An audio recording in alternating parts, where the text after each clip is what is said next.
So we featured Jared's Supra on our channel a few years ago at the Queensland Jamboree. It was a street car, and now by Melbourne standards, this is still a street car, but it's a bit more race orientated now, isn't it? Yeah, absolutely. So what I've done is I've made the car as light as possible, and I've made it functional for racing. So that's what I'm passionate about. That's what I've wanted to do with the car. So I've taken out what I've needed, the bare minimum of what I've needed to get it down the track, and then I've gotten rid of everything that I don't need out of it. So what does it weigh?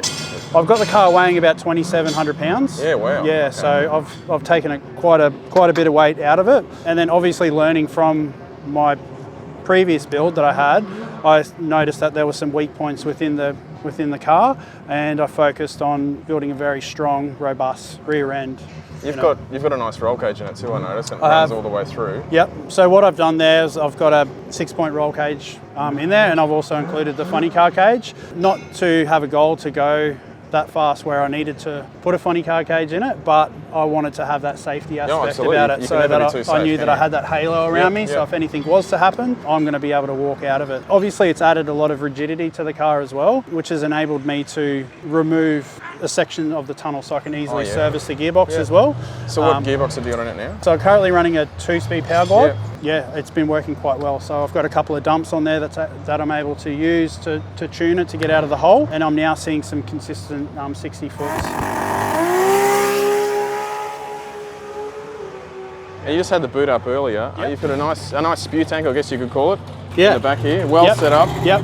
I mean, all serious cars should really have this. Absolutely, absolutely. So with this car, we've got one at the front and we've got one in the rear as well. So any liquid will go into the rear catch can, and it just helps to make sure that nothing's going to go on the track, nothing's going to go over the tyres, and it's big enough for us to capture anything if there was a catastrophic failure as well. The thing I like about this car, still IRS. Supras just look a little bit wrong when you take the IRS out of it. Yeah, absolutely. And they're a strong rear end, and you can buy everything for them. So absolutely. So I wanted to keep it IRS because I wanted to be different. I didn't want to go in there, throw a solid axle in there. So I set out on the journey of building a very strong, capable rear end, and I was able to source those componentry from overseas that have been proven in some of the fastest Supras in the world. So you're running, I think you said earlier, was it a 9.5 inch? Yeah, so I'm running a 9.5 inch G-force diff. So they do all the fabrication, they've supplied all the diff,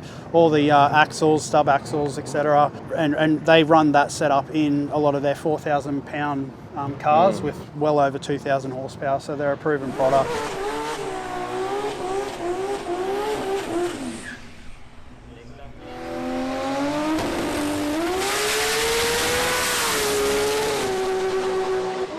Coming around the front, you've obviously made some major changes since we last saw it. Yeah. Yeah, like we touched on earlier, I like how you've got the roll cage coming all the way through. It really stiffens the chassis up, doesn't it? Absolutely, mate. So it's just, again, adds that rigidity to the front end of the car as well. Allowed me to remove some of the sheeting or the panels in the engine bay, just so that I'm able to service the car quite easily as well. So tell us about the engine. Is it still a 3 litre? Yeah, so we're still running a 3 litre. We've got obviously a ported head. I'm not running any water through the engine as well. So we've got a dry deck, and we've got fire rings, copper gasket. So your standard sort of basic big horsepower build that you would expect in a 2J as well. I've got it accompanied with a Daily Engineering 7-stage dry sump pump as well, which really helps with controlling that blow-by and having consistent oil pressure throughout the whole run as well. So a really good product.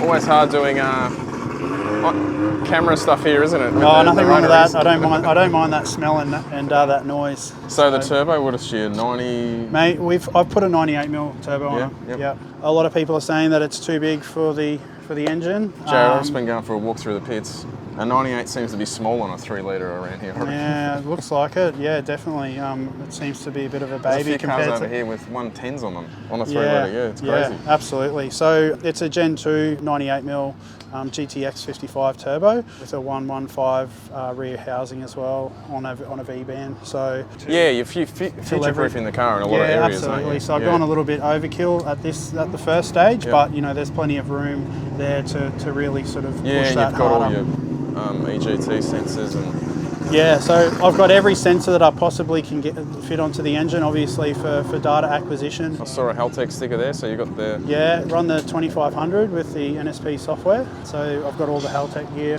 in the car. Doing laps, just warming it up. So again, the support from Haltech's amazing. So I've had their staff support me at the track as well. So when I've had some questions or I've needed some support, they've always been available. So what I've really tried to do with this car is I've tried to get everything Australian. Anything Australian. So I've got the Plasma Man gear as well. So I'm running his intercooler, his plenum, running his clamps as well.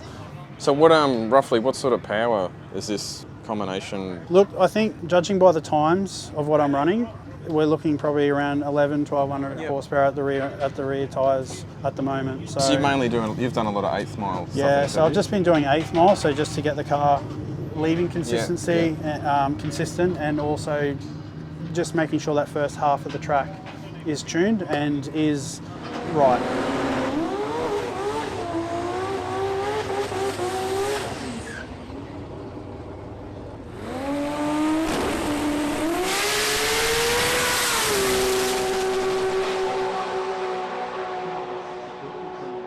So this weekend will be my first time running the quarter mile in this car at full capacity. What class are you in? So I'm in J275. Yeah, one of my favourite classes. You see a lot of different cars in that class, which is good. There's a good variety as well, and I'm out there to have fun. I'm out there to just enjoy the car, enjoy the sport. I think you mentioned earlier have you got a YouTube channel? No, I've just got a Facebook page and Instagram page, just with King Kong Racing. Racing. Yeah, so I just put up my videos of the car, and I just want to share my racing journey and my experience with anyone that's interested in Supras or interested in racing. They're finally starting to get popular in Australia, because for a long time it's just been Skyline.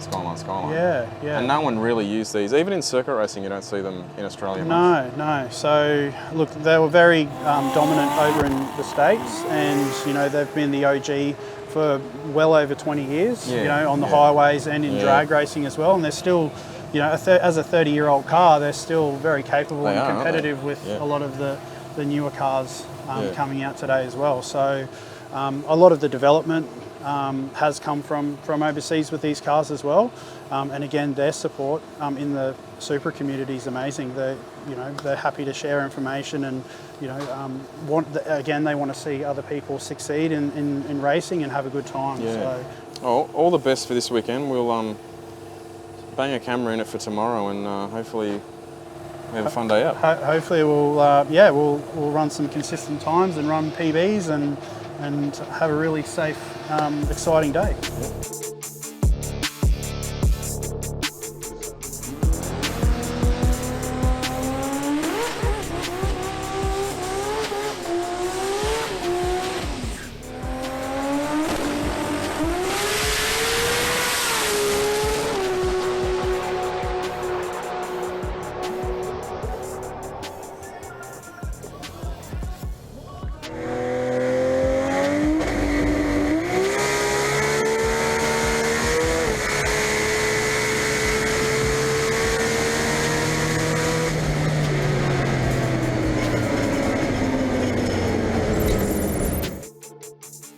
If you haven't seen our collection of 90s retro merch yet, what are you doing? We have many different styles on offer in both tees and hoodies, so grab one today.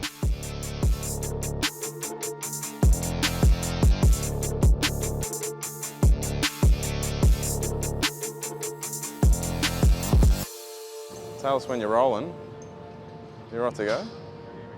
I haven't got my lines, man. Have you got a script or something?